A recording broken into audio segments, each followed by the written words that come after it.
하나님께서 우리에게 주시는 말씀은 에베소서 4장 11절에서 13절까지입니다.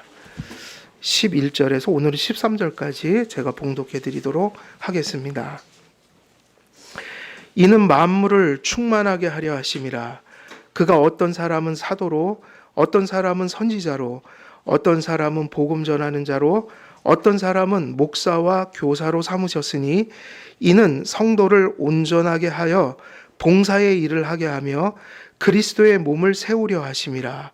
우리가 다 하나님의 아들을 믿는 것과 아는 일에 하나가 되어 온전한 사람을 이루어 그리스도의 장성한 분량이 충만한 데까지 이르리니. 아멘.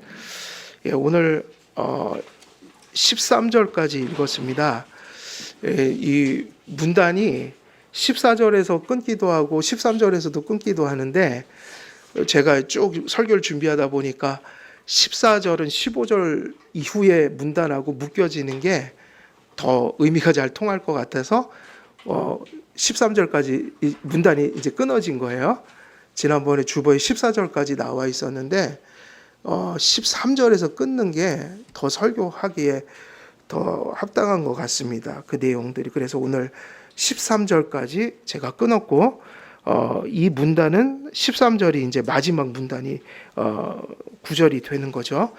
자, 그래서 우리가 지금 13절 설교하고 있는데 13절의 이 구절의 구조를 잘 이해하는 게 중요하다고 지난번에 말씀을 드렸어요.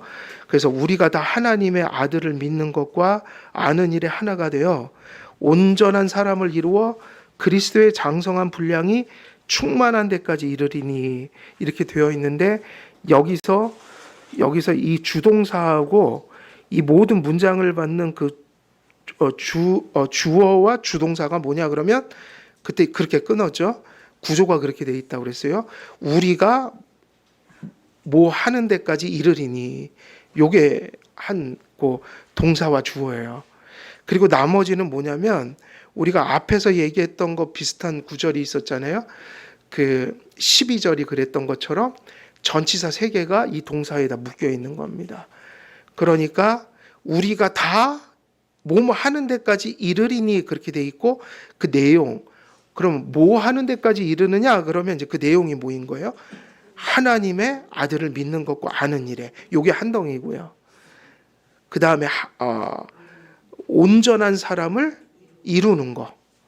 그리고 마지막에 뭐예요? 그리스도의 장성한 분량이 충만한 데까지 이르는 거다. 그러니까 이 내용이 몇 가지가 있는 거죠? 이르러야 할 내용이 담겨 있는 거고 우리가 이제 그 목적이 담겨 있는 거예요. 그런데 이르는 목적 그리고 내용. 그래서 이 말씀도 되게 중요한 말씀이죠. 이게 하나님의 뜻인 거예요. 이런 것들이요. 하나님의 뜻이 뭐 어디 학교 가고 뭐가 되고 뭐 이런 게 하나님 뜻이 아니라 이런 게 하나님 뜻이라고요. 이게 하나님 뜻이에요. 성경에는 나한테 뭐가 되라 마라 이런 소리 없어요. 그거는 현실 속에서 최선을 다해서 하나님이 보이지 않게 감추어둔 의지로 우리를 이리저리 이끌어 가시긴 해도 그건 다 수단적 가치지 우리의 궁극적 목적이 아니에요. 인생을 살면서 뭐가 하나님 뜻입니까? 그러면 교회에서 맨날 뭐가 되는 거 그게 아니라 이런 게 하나님 뜻이에요. 저는 제일 가슴에 깊이 와닿는 게 그런 구절들이에요. 범사에 감사하라. 그죠? 항상 뭐 해라? 기도하라. 그리고 또 쉬지 말고 기도하라. 항상 기뻐하고 범사에 감사하고 쉬지 말고 기도하라. 그럼 거기 써 있죠? 이것이 너희를 향한 하나님. 그죠? 하나님 뜻을 사람들은 자꾸 이상한 데 가서 찾아요. 그리고 힘들게 찾아요. 그리고 마치 무슨 도인이 되려고 그래요. 하나님 뜻이 뭐 대단한 것처럼. 근데 그런 게 하나님 뜻이 그러면 헷갈려집니다. 뭐가 하나님 뜻이죠? 성경 말씀에 하나님이 분명하게 말씀하신 게 하나님 뜻인 거예요. 이건 단순해요. 그래서 어떤 사람들은 하나님 믿고 되게 헷갈리게 살더라고요. 맨날 물어요. 하나님 뜻이 뭘까요? 뭘까요? 그러니까 헷갈리죠. 내가 동으로 가야 될까? 서로 가야 될까? 자꾸 이런 거를 묻는 거예요. 그건 아닙니다. 그건 최선을 다해서 그냥 거기까지 하시면 돼요. 그게 하나님, 그것이 우리가 현실 속에서 이루는 하나님 뜻인 거야. 무엇이 되든 상관없어요. 어떻게 하라고요? 성실하게. 하나님 앞에 정직하게. 바른 동기를 가지고 열심히 살다 보니까 거기 가 있는 거죠. 또 사람들은 누군가 뭐를 가지면 또 질투해요. 그 되게 나쁜 거예요. 그게 다 열심히 살다가 그 사람이 성실히 살다 거기까지 간 거예요. 또 어떤 사람이 너무 또 열악한 삶을 사면 왜 그거밖에 못 살아 그러잖아요. 그것도 되게 비성경적인 비기독교적인 얘기예요. 그 사람이 최선을 살다가 거기까지 하나님 주신 삶을 몸부림치면서 간 게 거기까지인 거예요. 모든 것을 그래서 사도 바울이 뭐라고 그랬죠? 자족하라. 그리고 투기하지 말라. 남의 업적을 업신여기지 말라. 이 모든 삐뚤어진 생각이 어디서 나올까요? 하나님의 뜻을 잘못 이해했기 때문이에요. 세상에서 그 어떤 것이 하나님 뜻이 아니에요. 그거는 그냥 최선을 다하면 됩니다. 그럼 뜻이 뭐냐? 하나님 말씀에 여기에 너무 명확히 얘기해 있는. 그래서 꼭 점쟁이들한테 묻듯이 와서 묻는 사람들이 있다고요.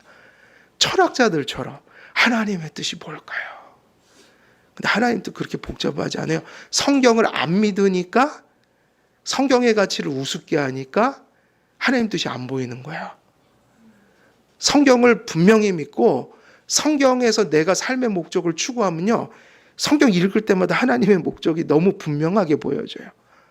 이 구절이 그래서 중요합니다. 뭐라고 그랬죠? 너무 정확하게 말씀하잖아요. 우리가 다 어디까지 이르라고 말씀하고 계세요? 거기까지. 까지도 썼죠. 거기까지. 근데 내용이 분명해요? 분명하지 않아요? 그저 성경을 믿고 성경을 분명히 우리가 열심히 보면 하나님 뜻이 이렇게 다 얘기가 되고 있어요. 나 같은 사람도 설교 준비하면서 다 깨닫도록. 그래서 여러분과 같이 공유할 수 있는. 하나님 뜻은 이상한 데서 이상하게 찾으면 안 돼요. 그게 뭐라고 되어 있죠? 하나님의 뜻은 우리가 다 하나님의 아들을 믿는 것과 아는 일에 하나가 되는 거. 그리고 온전한 사람을 이루어 온전한 사람이 되라고 그러고 있어요.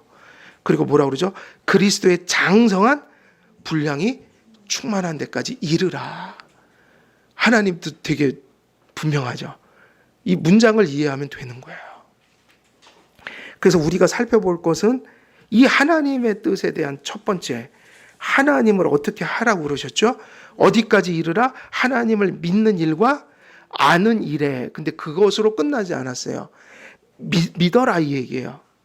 믿는 게 하나님 뜻입니다. 교회에서 최고로 복된 사람들은 누구예요? 하나님을 믿는 사람이에요. 교회에서 가장 비참한 사람은 누굴까요?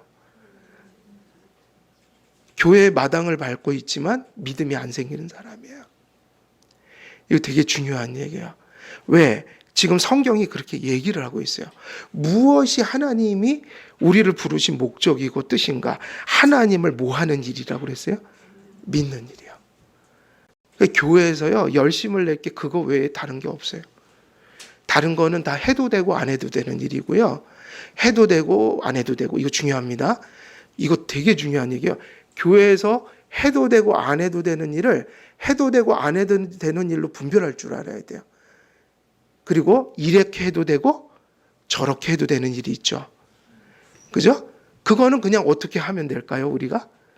이렇게 해도 되고 저렇게 해도 되고 해도 되고 안 해도 되고. 그래서 우리 교회에도 있고 다른 교회는 없을 수도 있고. 그런 거는 그렇게 취급해야지 맞는 거야. 그런 일에는 목숨을 걸 필요가 없어요. 근데 교회는 반드시 해야 될 일이 있어요. 그게 죽고 사는 문제다. 여기가 교회가 되느냐? 마느냐?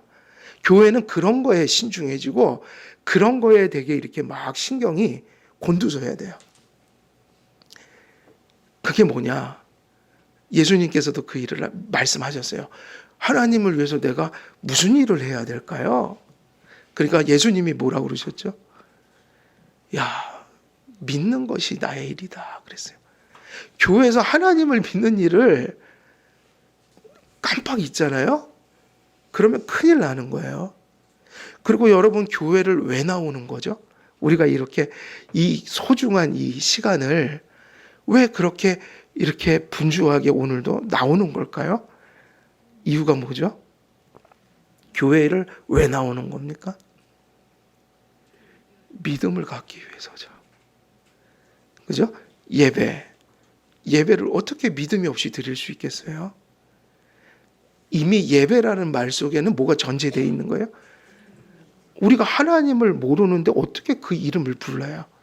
우리가 하나님을 믿지 않는데 어떻게 그를 높여요? 하나님을 믿지 않는데 어떻게 그를 영화롭게 해요?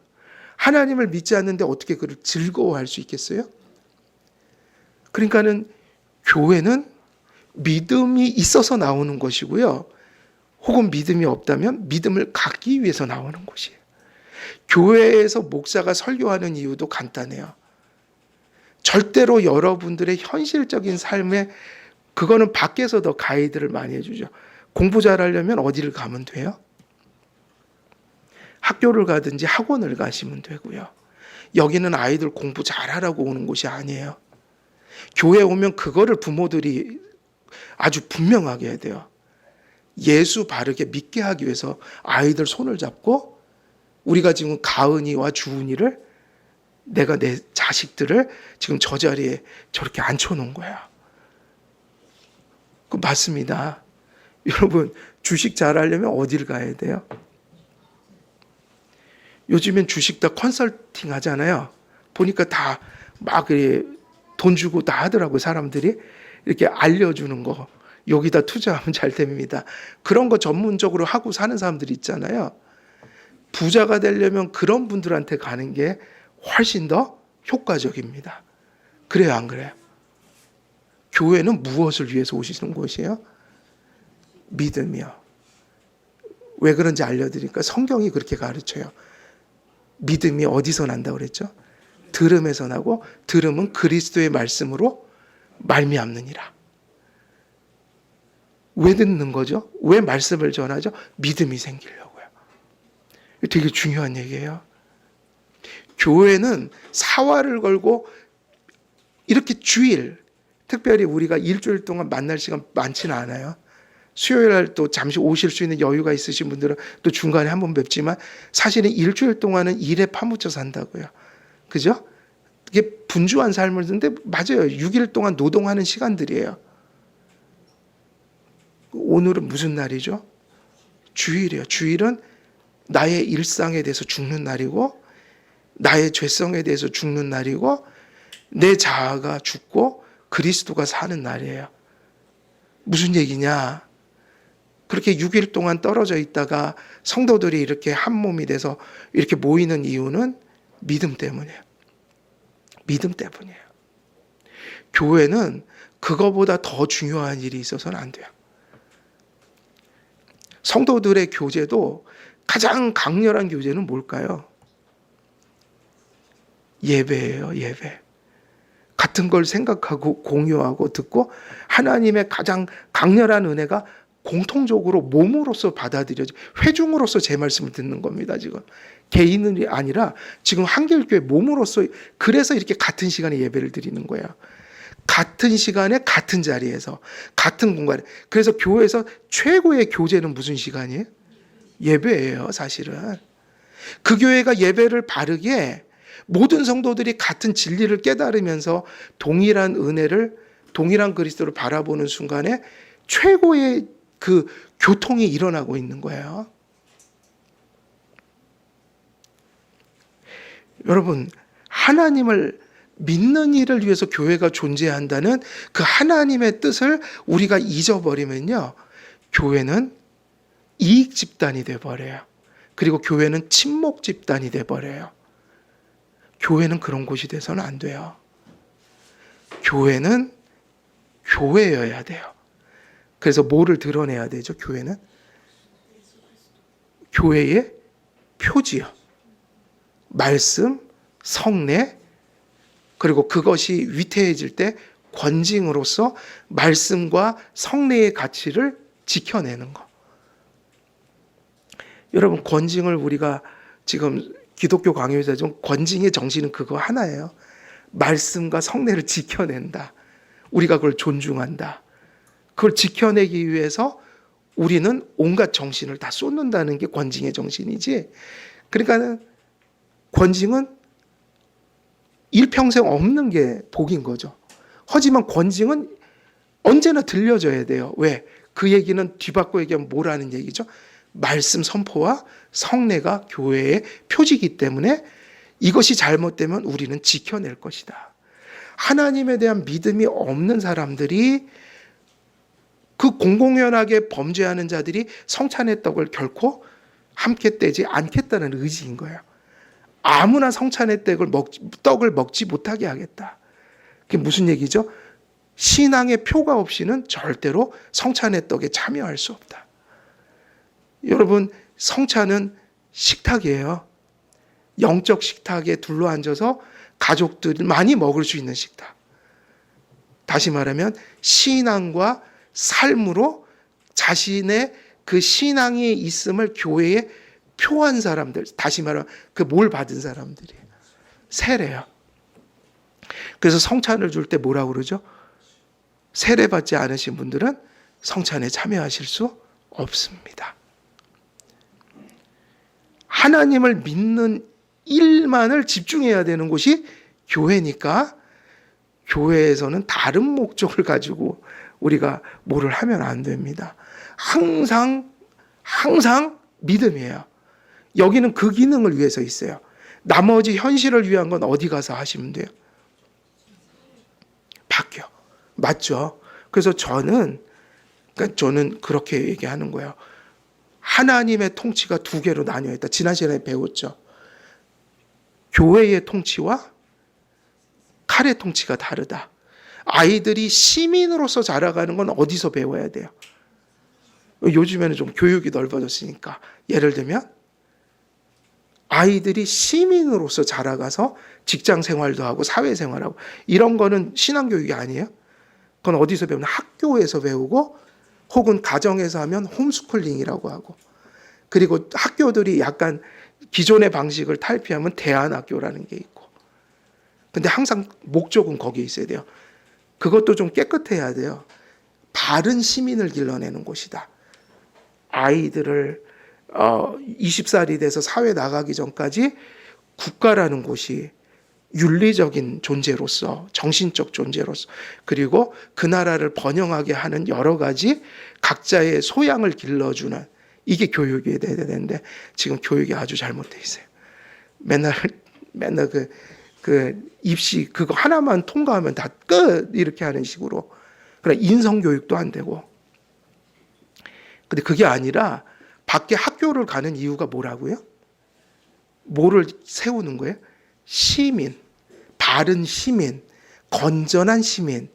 우리가 하나님이 주신 이 나라의 백성으로 태어나게 했으니까 이 나라의 의무를 다하면서 또 이 나라의 번영을 꾀하면서 또 거기서 나의 삶을 누리면서, 그러니까 애국심도 있어야 됩니다. 기독교인들이 그냥 뭐 번영하려고 나 하나 잘 되는 이게 아니라 그게 국가에 대한 의무도 있는 거 아니에요? 의무 몇 가지 의무가 있죠? 3대 의무라고 그러죠. 납세의 의무, 국방의 의무, 교육의 의무. 이런 거 왜 만들었냐면요, 여러분들이 대한민국의 건전한 시민이, 이거 되게 중요해요. 지금 건전한 시민 상이 깨지니까 자꾸 밖에서 범죄들이 일어나는 거예요. 공부 많이 한 사람이 높은 자리에 가면 못된 짓거리 하고, 저 칼 들고 저기 지가 잘못 살아놓고 그 책임을 불특정 다수에게 돌리면서 칼로 막 찔러버리고 지 분풀이하고, 이런 못된 놈들 길러내는 교육이 돼버렸단 말이에요. 여러분, 우리가 학교 보내도 그 정신이 있어야 됩니다. 왜 학교 가죠? 목적이 뭐죠? 바른 시민을 만드는 거예요. 사회에 기여할 수 있는 사람들. 의무를 다하고 자기 누림도 가지면서 이 대한민국 백성으로 건전한 시민의 삶을 살아가도록 소양을 기르는 게 교육이에요. 근데 그건 어디서 한다고요? 이때 중요한 얘기죠. 그건 어디서 합니까? 그건 교회에서 하지 않고 학교에서 배우는 거지 교회에서 가르치는 거 아니에요. 교회에서는 우리 아이들에게 뭐를 교육하는 거죠? 그래서 국가가 아니고 여긴 교회입니다. 여기는 신앙 교육하는 데요. 근데 언제부턴가 자꾸 교회 데려와 갖고 자꾸 애들 뭐 이렇게 야 그게 이렇게 하면 뭐 공부도 더 열심히 하고 뭐 직장도 더 좋은 데 가고 뭐 자꾸 이런 곳으로 교회를 착각하고, 그리고 우리가 교회에 와서 자녀를 위해서 기도하는 것도 사실은 자녀들이 바른 신앙 갖는 것보다 뭐를 더 집착을 해요? 제가 바른 믿음 갖게 해달라고 여기다 등허리에다가 뭐 붙이고 기도하는 기도회를 본 적이 없어요. 세상에 여기다 번호판 붙이고 입시날만 되면 기도를 막 하는데, 교회 안 나오던 부모님들이 나와서 기도하고, 세상에 교회도 맨날 안 가던 놈들이 또 주일날 와서 입시됐다고 기도하는데 참 꼴불견이다. 그런 기도회가 사라져야지 이 한국교회가 삽니다. 그 등어리에다 표는 왜 붙이는지 모르겠어요. 보신 적 있으세요? 등어리에다 번호표를 붙여놨어요. 몰라요? 1번 수험생 엄마, 2번 수험생 엄마 그게 있나 봐요. 그래갖고 이렇게 자리에 앉아 있는데 등어리에다가 왜 이렇게 달리기 마라톤 하면 여기다 번호표 붙여놓고 그 입신날 아주 그냥 교문에 엿이 막 더덕더덕 붙여 있잖아요. 그 별 다를 게 없어 보여요, 저는. 여러분, 세상에서 필요한 건 세상에서 배우고요. 아이들이 교회 나오고 교회에서 아이들을 양육할 때는 오로지 부모님과 목사는, 장로님은 무슨 기도, 무슨 고민, 무슨 열정이 있어야 됩니까? 저 아이들이 어떻게 하면 신앙을 바르게 살아갈까? 이게 교회인 거예요. 교회는 세상 일까지 고민할 수가 없어요. 여기는 믿음을 심어주는 곳이에요. 근데 여러분, 믿음이 바로 세워지면 저 일반은총도 잘 보입니다. 그래서 바른 신앙인이 되면 사회 나가서도 저는 뭐 성공 이런 거는 얘기하지 않아요. 근데 그 아이들이 세상에 필요한 존재가 될 수 있어요. 저 이거는 되게 약속할 수 있어요. 그 되게 좋은 겁니다. 아이들이 신앙을 가져야 한다. 근데 우리 여기서 그 얘기를 하는 거예요. 우리가 어디까지 이르러야 합니까 하니까 하나님의 그 사도 바울이 하나님의 뜻을 이렇게 얘기했어요. 하나님을 뭐 하는 일? 믿는 일.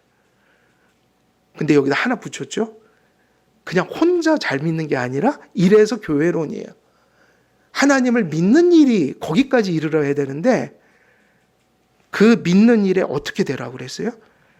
하나가 돼야 된다. 뒤에 붙잖아요. 하나가. 그게 믿는 일에도 붙어 있고 뭐에도 붙어 있어요? 아는 일. 되게 중요한 거를 전하고 있어요.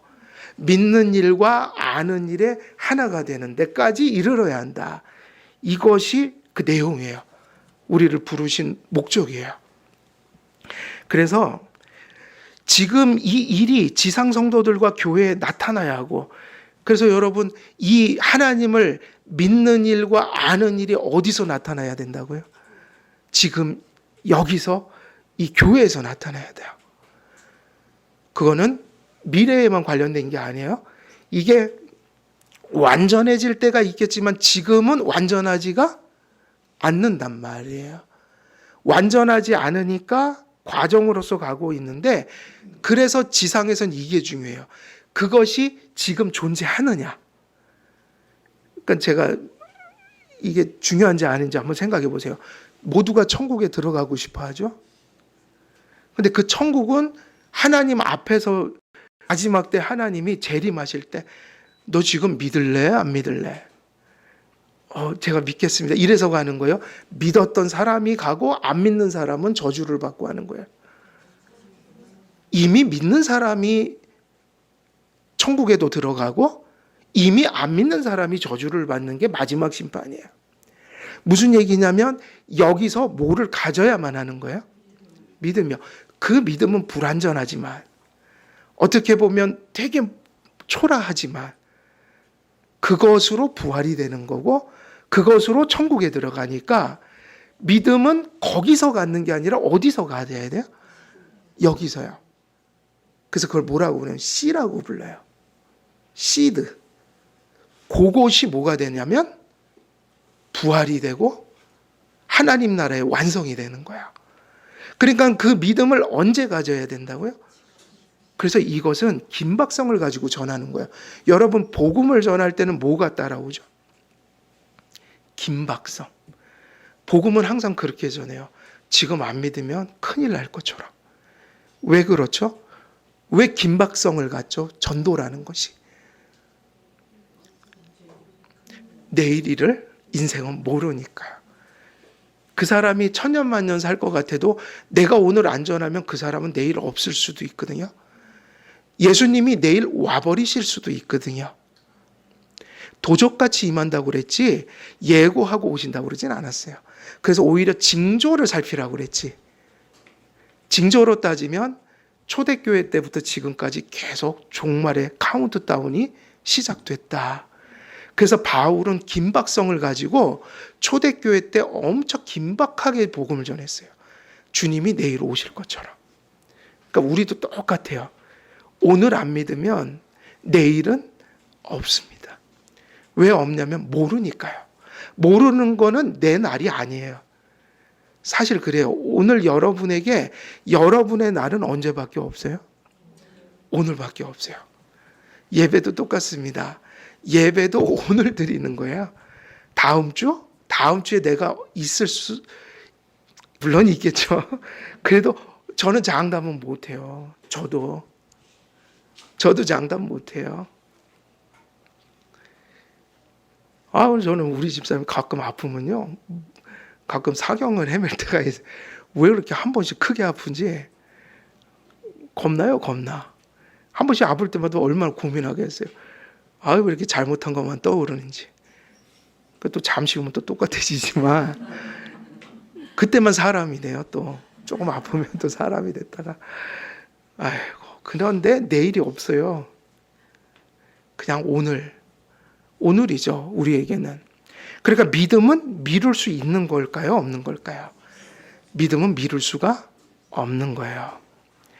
지금 이 일이 지상 성도들과 교회에 나타나야 하고 그리고 종말에 그것이 완전해질 것이니까 완전해지는 것은 언제나 소망으로 존재하는 거예요. 미래에 대한 믿음이지 지금에 대한 믿음은 아니에요. 여러분 그러니까 완전은 지금 우리에게 요구하시는 믿음일까요? 아닐까요? 아니에요. 그래서 소망이라는 말을 쓰는 거예요. 소망은 언제 쓰냐면 미래에 대한 믿음을 뭐라고 불러요? 소망이라고 해요. 완전은 언제나 소망으로 남겨져요. 항상 중요한 건 지금 믿어야 한다. 그래서 우리는 어디를 향해 그리고 어디까지 이르러야 하는가 하면 이게 성도가 이제 가야 될 길이죠. 하나님의 아들을 믿는 것과 아는 일에 근데 그것이 어떻게 묶여 있어요? 하나가 되는 곳을 향해 나아가야 한다. 이 세 가지가 어려워요. 믿는 거, 아는 거. 근데 어떻게 믿고 알아야 되냐면 믿고 아는 것도 참 성령의 은혜 안에서 노력을 해야 되죠. 그냥 믿음이 자라는 게 아니라고 그랬잖아요. 믿음은 어디서 난다고 그랬으니까. 그러니까 맨날 들어야죠. 우리는 다른 것 때문에 시간을 투자하는 게 아니라 들으려고 시간을 투자하고 있는 거야. 다른 뭐를 해야 되는데 교회 와서 뭐 수요일이나 주일이나 자꾸 왜 듣는가? 또 왜 시간을 내서 성경 공부 또 하는가? 들으려고요. 그러니까 힘들어요. 근데 성령의 은혜가 그런 수단을 통해 나타나요. 그럼 어디를 향해 가야 하는가? 믿기 위해서, 알기 위해서. 근데 여기 하나가 더 붙어 있죠. 그냥 알고 믿으면 또 거기서 쉬울 텐데 그게 아니라 모든 성도들이 하나가 되기 위해서. 여러분 그렇게 본다면요. 성경을 우리가 뭐 나머지 수요일이나 개인적으로 공부하는 게 많지만 그거는 다 천부적인 거야. 부가적인 거. 최고의 성경을 듣고 배우는 시간은 무슨 시간일까요? 최고의 제자 훈련은 예배 시간이에요. 그리고 예배의 가치는 어디 있냐면 우리가 모두가 모이기 때문이에요. 몸 전체가 공적으로 하나님의 명령에 의해서 모이는 시간에 성경이 들려지는 게 가장 중요한 일이에요. 왜냐? 몸이 들으니까. 그래서 여러분, 사경에 가서 성찬을 하면 안 되는 이유가 뭔지 아세요? 제가 깜짝 놀래요. 가끔 밖에 나가서 성찬을 한대요. 여러분, 주일 외에는 반드시 참석해야 되는 모임이 없잖아요. 주일은 의무적이잖아요. 저희가 주일 성수 맨날 하잖아요. 그러나 다른 모임들은 빠질 수도 있어요. 사경회를 빠질 수도 있어요. 사정이 있으면. 물론 그것도 열심히 해줘야 되지만 빠질 수도 있죠. 그럼 왜 성찬을 하면 안 되죠? 빠질 수도 있는 날 하기 때문에 어딘가 밖에서 하면 정당하게 주일에 온 사람이 성찬을 못할 수 있단 말이에요. 그래서 최소한 우리가 주일 오전에는 절대로 움직이지 않는 거예요. 우리가 옮겨버리면 그분들은 마땅히 와야 될 뿐만 아니라 여기서 성찬을 받아야 되는데 여기서 안 해버리면 정당하게 받을 장소에서 안 하기 때문에 그분들이 교회에 와서 성찬을 못하는 일이 벌어진다고요. 왜냐하면 성찬은 교회에서 해야지 마땅한 거거든요. 예배 시간에. 무슨 얘기인지 이해가세요? 가장 공적인 시간에 모두가 의무적으로 모이는 시간에 그 성찬의 은혜가 모든 사람에게 다 돌아가야 돼요. 그러니까 우리가 장소를 바꿔버리면 성찬을 여기 와서 못하는 일이 벌어지잖아요. 그래서 주일날은 성찬을 절대로 밖에서 안 합니다. 교회에서 하는 거예요. 성찬이 예배의 순서이기 때문에 바울이 전한 말씀을 통해 다시 한번 교회의 하나됨이 신앙의 내용에 기초하며 토대함을 확인하게 합니다. 그래서 이제 이 말이 있죠. 믿어야 된다. 그런데 어떻게 해야 된다고요? 믿는 일이 중요한데 무슨 일이 중요하다고 붙어 있어요? 아는 일이. 그럼 이 이야기가 뭐냐면요. 믿는 게 중요한데 이게 안 되면 믿음이 아니라는 거예요. 그게 무슨 얘기일까요?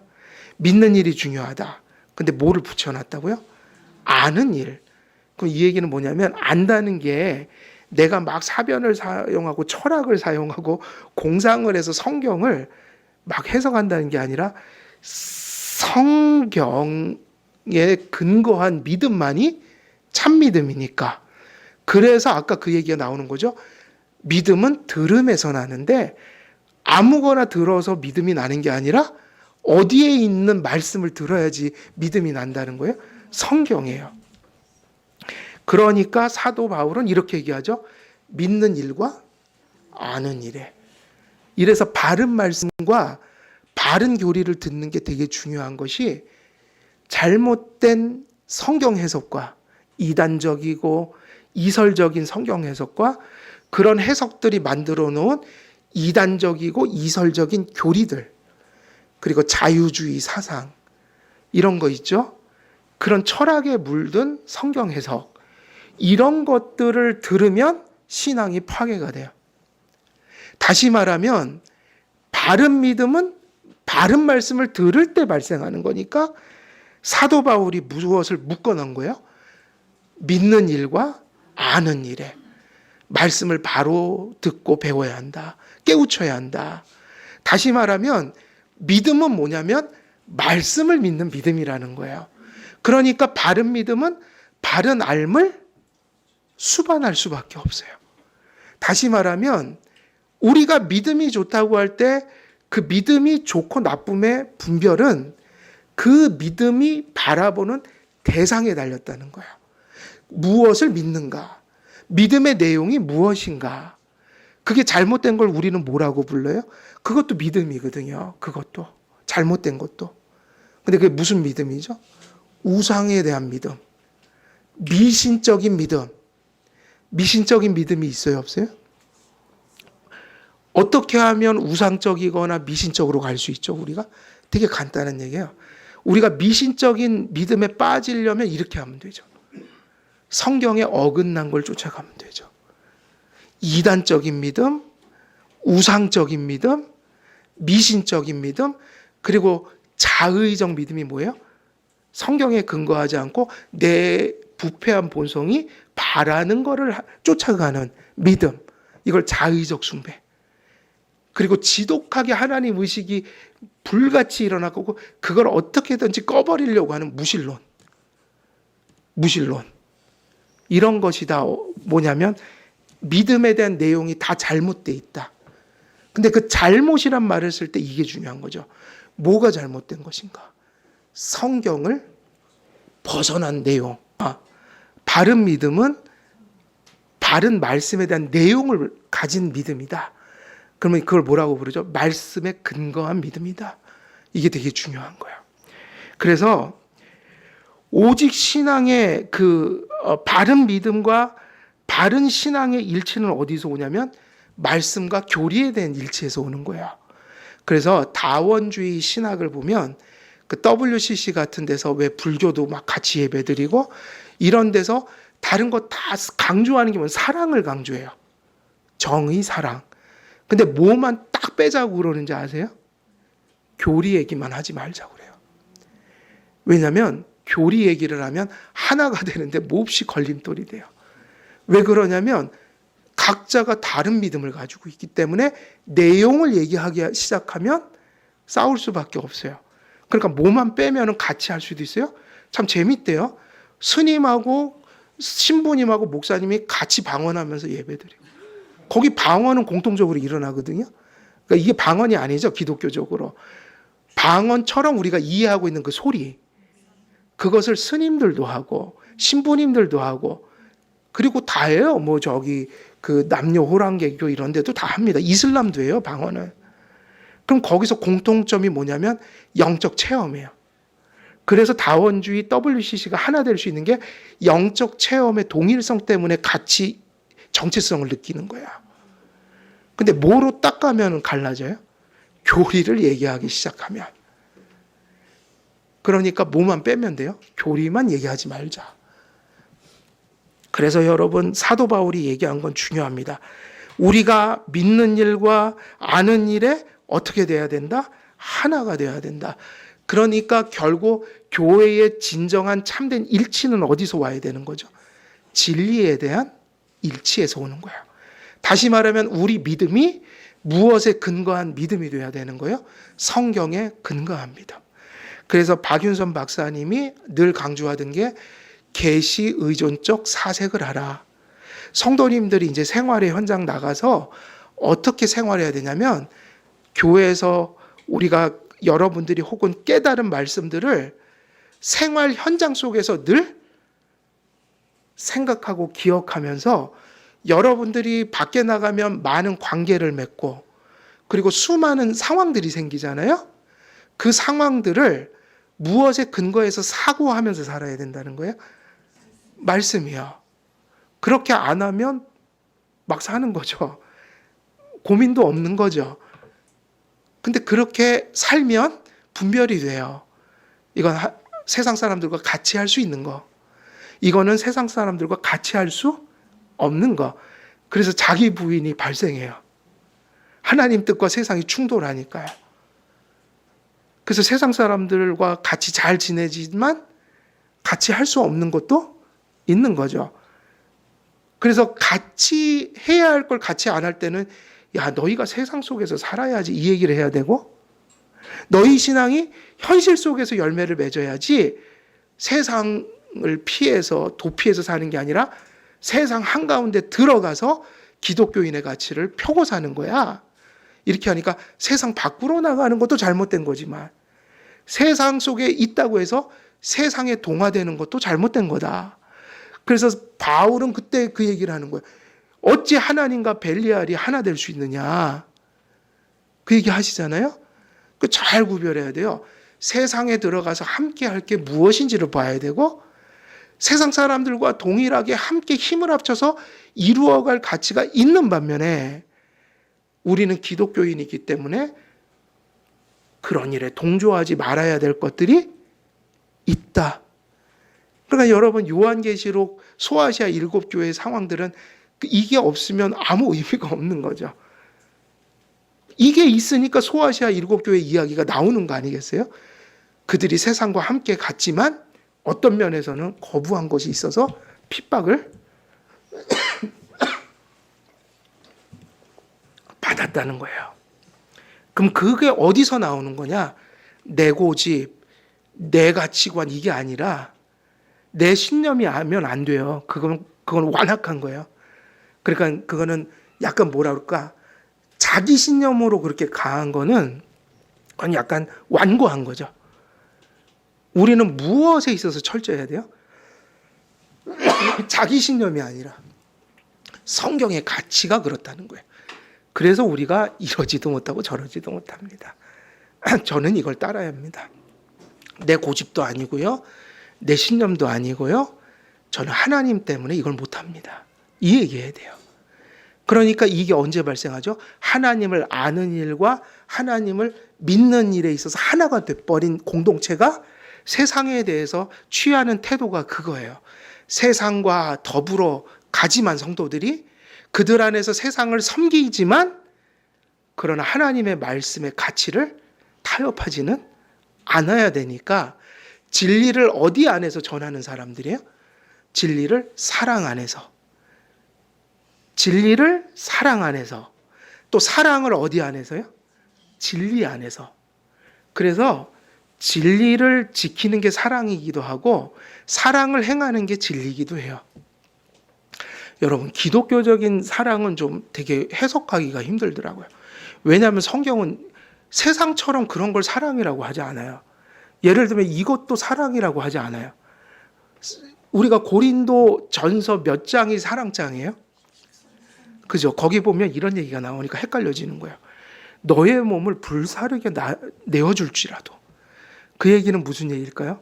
교회를 위하여, 사회를 위하여, 뭐 세계 평화를 위하여. 그래갖고 지금 요번에 우크라이나 했을 때 막 자기가 범법자가 되면서 막 가서 용병으로 싸워주잖아요. 뭘 그게 얻을 게 있다고. 그것도 아닌데 그 사람들 정의감이 있어요. 근데 이상하게도 네 목숨을 불사르게 그러니까 목숨을 버릴지라도 그게 사랑이 아니라고 얘기해요. 거기서는. 그랬어요, 안 그랬어요? 네가 불사르게 내 몸을 막 내어주더라도 그게 사랑 아니야. 그러니까 여기선 그 얘기예요. 이런 사랑은 세상에 가득합니다. 그리고 사람들은 이런 사랑에 감동을 더 받아요. 와, 저 사람이 공익을 위해서 저렇게 자기 몸을 내던졌대. 그 일반적인 그리고 감정적인 그 사랑. 근데 기독교적인 사랑은 뭘까요? 그래서 좀 힘들어요. 내가 사랑을 잘 실천하고 있나? 마음만 뜨겁다고 사랑은 아니에요. 열심만 낸다고 사랑도 아니에요. 하나님 사랑으로 따졌으면 바울이 사울 때 바울이 더 열심이었어요. 그 얘기 하잖아요. 내가 열심히 했노라. 뭐가 사랑이죠? 기독교적 사랑에는 이것 때문에 그런 얘기가 나와요. 사랑 속에 진리가 없으면 사랑이 아니어서 어려운 거야. 다시 말하면 기독교적인 사랑은 내 중심적인 사랑이 아니라 누구 중심적인 사랑이죠? 하나님을 섬길 때도 내 중심적인 사랑이 있다니까요. 그러니까 내가 원하는 방식으로 하나님을 섬기고 싶은 거야. 이해가 되세요? 그걸 자의적 숭배라고 하고 종교개혁은 그것 때문에 일어났어요. 교회가 열심히 많을수록 우상도 많이 나올 확률도 있어요. 왜냐하면 그게 성경에 근거하지 않을 때는 그 열심이 내가 원하고 우리가 원하는 걸 만들자는 거예요. 교회를. 그러니까 우리가 출애굽기 할 때 금송아지를 어떻게 만든 거예요? 하나님을 부인하지 않았고 우리가 원하는 방식으로 예배드리자 해서 금송아지를 만들어 놓고 여호와라고 부른 거야. 아니 금덩이가 얼마나 소중한 건데 그걸 헌신했잖아요. 사람들이 다 가져왔다고 돼 있어요. 바쳤다는 거예요. 그걸. 근데 하나님은 진노하셨어요. 무슨 얘기냐면 네 중심적으로 하지 말라는 거야. 네가 원하는 것을 하는 건 사랑이 아니라는 거예요. 다시 말하면 기독교적인 하나님을 향한 사랑은 그래서 감정적인 사랑이 아니라 순종이라고 그랬어요. 요한일서 같은 데 보면 그런 얘기 나와요, 안 나와요?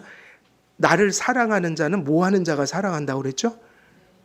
내 계명을 가지고 지키는 자래요. 우리가 생각하는 사랑하고 좀 달라요. 우리는 저기 막 이거 북 두드리면서 막 이런 게 사랑이고요. 성경에서 요한이 사랑의 사도잖아요. 그가 설명한 사랑은 주님께 의지적으로 그 계명이 하나님 말씀이어서 순종하는 것을 사랑이라고 그랬다고요. 그게 무슨 얘기냐? 그 맞아요. 이렇게 하면 헷갈리니까 이런저런 모습으로 사랑은 나타날 수 있어요. 그래서 또 마태복음에 가면은 물 한 잔 준 것도 엄청난 상급이 있다고 그랬죠. 물 한 잔. 그러니까 그걸 얘기하는 게 아니라 누구 중심적인 사랑을 하는 거냐 지금. 내가 원해서 하는 거고 내 욕구를 채우기 위해서 하는 사랑도 있잖아요. 하나님을 향해서 내가 바라는 걸 하는 것은 아무리 열심을 품고 많은 걸 헌신해도 사랑이 아니고요. 뭐에 근거해서 그게 하나님 말씀이기 때문에 그 말씀을 존중하여 내가 의지적으로 그에게 순복하는 게 그러니까 그의 계명을 가지고 지키는 거. 다시 말하면 우리의 전 인격이 하나님 중심이 되었기 때문에 나오는 어떤 반응들. 그러니까 누구 중심적인 게 하나님 사랑일까요? 이렇게 하면 조금 쉬워져요. 아, 뭐가 하나님 사랑? 아, 뭐 어떻게 하면 하나님을 기쁘게 해드리지? 그러면 조금 쉬워지는 거야. 아, 모든 일을, 모든 예배와 삶을 누구 중심에 서서 하는 거예요? 근데 하나님은 안 보이시니까 우리가 하나님 중심적이라는 건 뭐 중심적인 삶이죠? 성경 중심적인 삶을 사는. 아까 계시 의존적 사색을 하라고 그러셨다. 그게 이해되시나요? 인간 사랑도 마찬가지예요. 어쩔 때는 우리 바램으로 다른 사람에게 호의를 베풀 때도 있어요. 누구 만족을 얻기 위해서. 많죠. 그래서 저기 우울증 같은데 이렇게 판정을 받으면 심리 그 상담하는 분들이 그래. 봉사를 좀 해보시죠. 그런다고요. 정신적 도움이 됩니다. 그래서 이제 봉사가 타인을 위해서 하는 게 아니고 실제로는 나를 위해서 하는 사람도 있다고요. 그래서 대부분이 그러잖아요. 타인 중심이 아니라 내 중심이기 때문에 이런 이득들이 있어서 나는 이런 거 더 열심히 해. 그런 사람도 있다고요. 그리고 요즘에 특별히 남녀의 관계들이 그래요. 젊은 사람들이. 사랑을 할 땐 막 불타듯 사랑하는데 그게 집착일 때가 많고 정말 상대방에 대한 배려나 신뢰나 또 어떤 이게 서로가 사랑한다는 건 많은 가치를 담는 거잖아요. 인격과 인격이 소통하는 것들인데 이것들이 보통은 자기중심적인 집착일 때가 많아요. 그래서 그거를 조심해야 됩니다. 젊은 분들이. 그래서 저도 주은이 같은 애한테 자꾸 그걸 가르쳐줘요. 뜨겁다고 함부로 막 판단하지 말라고. 왜 그러냐면 그게 아주 잘못된 집착일 수도 있어요. 그래서 그걸 언제 깨닫냐면 사랑인 줄 알았는데 집착이니까 결혼 딴딴따다 하고 나면 괴물처럼 바뀌어. 이거는 자기의 온갖 욕구를 위해서 그게 발동이 돼서 상대방의 집. 그러니까 모든 것들이 내 중심이니까 상대방에게 주는 것도 그 사람의 필요를 살피면서 주는 게 아니라 어떻게 되는 거죠? 내가 그걸 주고 싶으니까. 근데 만약에 안 주면 어떻게 돼요? 그걸 안 받으면. 정상적인 사랑을 하는 사람들은 멈출 줄 알아요. 절제가 된다고요. 그러니까 내가 막 하고 싶어도 저 사람에게 저 사람이 힘들 것 같아요. 그러면 뭐가 돼요? 절제가 되잖아요. 근데 집착은 무서운 게 그거예요. 그 영화 같은 거 그걸 좀 극적으로 그린 거죠. 내가 너한테 주는데 안 받아? 그러면 이제 음산한 음악에 뭘 드는 거야. 가정 폭력을 하기 시작해요. 그게 뭐예요? 되게 좋은 거죠. 받으라는 거예요. 사랑하는. 지난번에 또 그런 영화도 참 좋은 영화들이 가끔 있어요. 사람 심리. 아이를 방에다 가둬놓고 키워요. 근데 그 방 안에서 아이를 온갖 막 자기가 잘해준다고 생각하는 거야.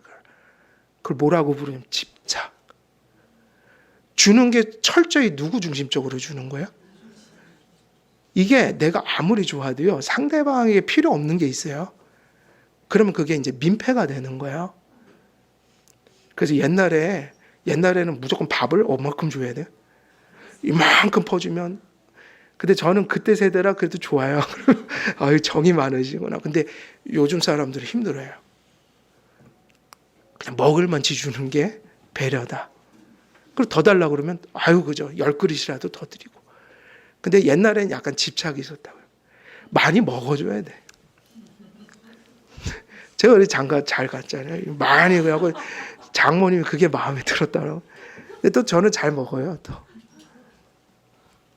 근데 이해가 되십니까? 사람 사랑도 누구 중심적이 되면 이게 고문이 될 수 있는 거예요.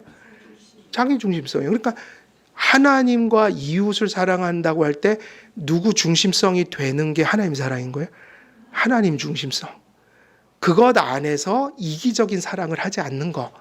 근데 세상의 사랑은 그런 선이 없어요, 사실은. 하나님이 없으니까. 하나님 중심성이 없으니까 내가 요구하는 대로 사랑도 해석을 하는 거죠. 그래서 실제로는 그게 사랑이 아니더라. 근데 이건 인생에서 빨리 깨달아야지 좋아요. 사랑과 사랑이 아닌 걸 잘 구별해야 한다. 또 세상적인 사랑과 기독교적인 사랑이 어떻게 다른지를 잘 분별해야 돼요. 그러므로 사도 바울은 하나님의 아들을 믿는 것을 하나님의 아들을 어떻게 하는 일에 연결시켰죠? 아는 일에. 그리고 바울은 하나님의 아들을 믿고 아는 일에 하나가 되고 일치가 될 때만 그곳에 하나된 교회가 세우는 일이 실제할 수 있다고 가르칩니다. 그래서 교회가 한 몸을 이루는 것이 앞구절에서 되게 큰 목적이었는데 한 몸을 어떻게 이루냐면 여기서 또 세밀하게 설명하고 있죠. 어떻게 하는 거죠? 하나님을 믿는 것이 중요한데 하나님 말씀을 바르게 알 때만 이 믿음이 발생한다. 여기에 어떻게 해야 한다? 하나님을 믿고 아는 일에 하나가 되도록 노력하라. 여기에만 뭐가 있냐면 교회의 에큐메니칼이라는 거. 에큐메니즘.